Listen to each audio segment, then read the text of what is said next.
त्याच्यात अमोल भाऊ आले, आमच्या दर्शनासाठी प्रयत्न केले. दिव्यांगांचे जे आमचे इथले नेते आहेत, मी नेतेच म्हणतील, त्यांनी प्रयत्न केले, पण इथल्या सिक्युरिटी आणि तिथल्या कर्मचाऱ्यांनी सांगितलं दिव्यांगांना दर्शन मिळणार नाही. मी विचारलं किती वाजता मिळेल? 1 वाजता मी पोहोचलो 12:30ला. 2 वाजता मिळेल, 4 वाजता मिळेल, 5 वाजता मिळेल. कोणी वेळ सांगायला तयार नाही. दर्शन मिळेल का हेही सांगायला तयार नाही. मी भाऊ 112ला फोन केला, पोलिसांना बोलून घेतलं, सांगितलं इथं दिव्यांग कायद्याचं उल्लंघन होतोय, इथे माझा अपमान होतोय, इथे माझ्या फंडामेंटल राईट्सचं उल्लंघन होतोय. जर सामान्य व्यक्तींना तुम्ही दर्शन देताय, मग मला दर्शन का नाही? तुम्ही वेळ ठरवा, सांगा 1 तासाने आम्ही 10 लोकांना सोडू दिव्यांगांना. पण जर तुम्ही पूर्ण प्रवेश बंद करत असाल तर तुम्ही प्रसार माध्यमात बातमी द्या की गुरुपौर्णिमा असे उत्सव असतात तेव्हा दिव्यांगांनी बाबाच्या दर्शनाला येऊ नये. पेपर डिक्लेअर करा ना, म्हणजे दिव्यांग येणारच नाही. मग कायद्यानुसार जे काय करायचं ते आम्ही करू. भाऊ हाच प्रकार माझा उज्जैनला पण झाला होता. दर्शनाच्या बाबतीत प्रशासन दिव्यांगाला एक वेगळ्या प्रकारची वागणूक देतोय. व्हीआयपी केला, मी आता कोण व्हीआयपी तर बोलणार नाही, पण त्यांचा जो लावाजमा असतो त्याच्या सहित त्यांना दर्शन केलं जातं. मग दिव्यांगांना दर्शन का नको? मी ऑनलाईन ग्रीव्हियन्स कंप्लेंट केली. आता मला एमपी मधून तिथल्या डेप्युटी कलेक्टरचे फोन येत आहेत की तुम्ही तक्रार मागे घ्या. मी म्हटलं तक्रार मागे घेणार नाही. मला पहिले तिथं दिव्यांगांना काय सुविधा दिल्या त्या पहिले दाखवा. भाऊ काल मी 4 तास संघर्ष केला. सगळे व्हिडिओ आहेत माझ्याकडे. तिथल्या लोकांनी कशी माझी हेळसाळ केली, माझीच नाही माझ्याबरोबर अजून 10 अपंग होते. आणि मग कोणीतरी ओळखलं, मागच्या वेळेला मी तुमच्या सोबत आलो होतो आणि आपण सीओला अर्ज दिला, त्यांचं नाव नाना म्हणून होते. मग त्यांनी आम्हाला घेऊन दर्शन घडवलं. पण भाऊ असं नको आहे, मला दर्शन घडवलं. पण माझ्या सोबत काल हजारो दिव्यांग आलते, त्यांना काहीतरी टोलवाटोलवीची उत्तरं देऊन तिथून हाकलवून लावलं होतं. इथले जे कोण आज नगरसेवक पदाधिकारी आहेत त्यांनी मी जे बोलतोय ते समजून घ्या, आमच्या भावना समजून घ्या. जर तुम्हाला आम्हाला दर्शन नाही द्यायचंय ना, तुम्ही पेपर डिक्लेअर करा, मग कायद्याने काय करायचं ते आम्ही करतो. पण तुम्ही गेट बंद करून आम्हाला बाहेर रस्त्यावर नाही ठेवू शकत.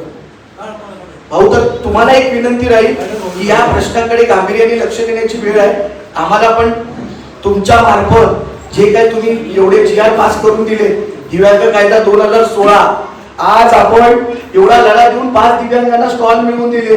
गेट नंबर 3 जो दिव्यांगांसाठी गेट आहे तिथून 100 पावलं पण नाहीये आहे आपले स्टॉल. हे अधिकार आपले. मी फक्त शिर्डी पुरतं बोलत नाहीये भाऊ, सगळीकडे येत.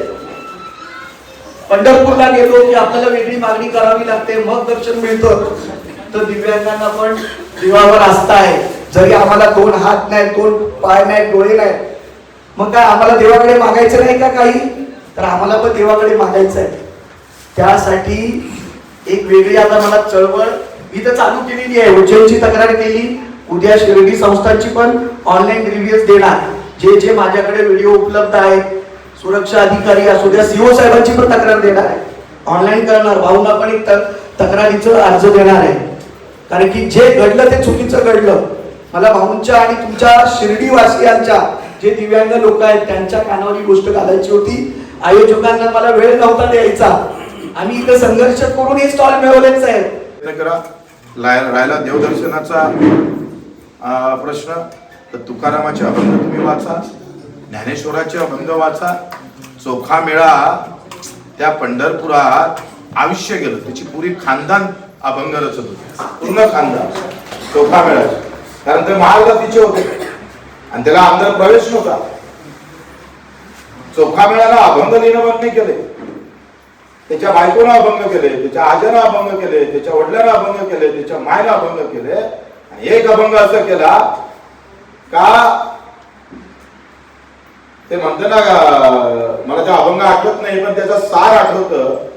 ते म्हणतंय चोखा मेळा का ऊस हेकोळा तेकोळा असला म्हणजे गोडी संपत नाही. हा, ऊस डोंगा परी रस नाही डोंगा. म्हणजे या अर्थ तुम्ही लक्षात घ्या का माझा पांडुरंग खूप चांगला. माझा पांडुरंग एवढा चांगला आहे, हे भक्त मंडळी हेकोळे असले तरी चालतं, हे हेकोळे आहे.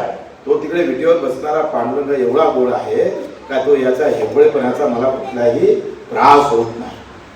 रही दर्शन की बात तो मी आता 10 मिनिट सांगितलेलं आहे. हे म्हणे पेपर न्यूज होऊ दे ना साऱ्याला पेपर न्यूज. मी या शिर्डीमध्ये 3-4 गाव आलो सर, पण मला अपंग दिसल्याबरोबर मी सांगतोय मला साईबाबाच्या दर्शनाची गरज नाही. भगवान मेरा हा बैठा, मेरा भगवान यही है. अगर आम्ही अपंगाले दर्शन आम्ही देव मानत असेल आणि अपंग जर देवाच्या लाईनिंग मध्ये म्हणून मानत असेल तो फिर अर्थ क्या? क्या अर्थ आहे? अरे जेका रंजले गांजले त्याशी म्हणे जो आपुले तोची साधू ओळखावा देव त्याशी जाणावा. एवढं सोपं आणि चांगलं उत्तर तुमच्या जवळ आहे. एवढे अभंग केले मित्र. हे काय या सगळ्या गोष्टीसाठी कुठं लढत बसत. मी शिवसेनेचा आमदार झालो आणि मला खुर्ची नव्हती. मी म्हटलं माझं घेऊन बसलो. तिथे खुर्च्या अशा त्या पण फुल झाल्या. मी तिकडे टोकावर बसलो. लोकांच्या नजरा इकडे नव्हत्या, सगळ्यांच्या नजरा माल्या इकडे होत्या. ये प्रयत्न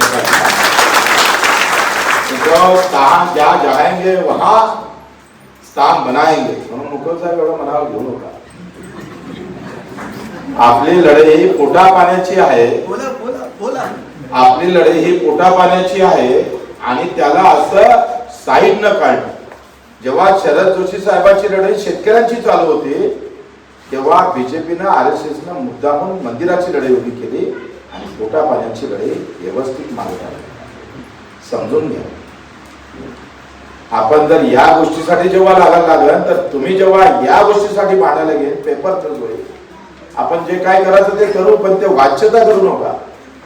कारण लढाईची दिशा बदलली तर दशा वाईट झाल्याशिवाय राहणार. ही सार्वजनिक बाब नाही आहे, ही व्यक्तिगत बाब आहे. ते काय घरात जर भाजी बेकार झाली तर जोड्यानं बोंबलून सांगितलं नाही पाहिजे आणि बायकोचं नाव बदलाव नाही केलं पाहिजे. आणि म्हणून आपण हे लक्षात घ्या, ही व्यक्तिगत बाब आहे. त्याच्यामुळं आपण ह्या गोष्टी कुठंच वाट्यावर आणायच्या कोणत्या नाही करायच्या. तुमच्या एका या वक्तव्यानं उद्या जर झाला तर उद्या दिव्यांगाची पुन्हा दिशा बदल. राहिल्या पोटापणासाठी मला रांगेत उभं काय करायला लागलं आणि मला वेळ करून लागला भक्तीचा. असं एक नवीन युद्ध सुरू होईल आणि ते युद्ध तुमच्या युद्धापेक्षा मोठं होईल. कारण ते भावनेचं आहे, ते श्रद्धेचं आहे, ते धार्मिक आहे. त्या देशामध्ये जाती धर्माच्या लढाईमध्ये एखादं 100 फुट उभं राहिलं तर गर्दी जमा होते आणि हक्काच्या लढाईसाठी माणसं दुर्बीण लावून देतात. बरोबर आहे. आज आपली हॉल भरला नाहीये म्हणून आपण सर्वांचा आभार मानतो आणि इथे 2 शब्द सांगतो.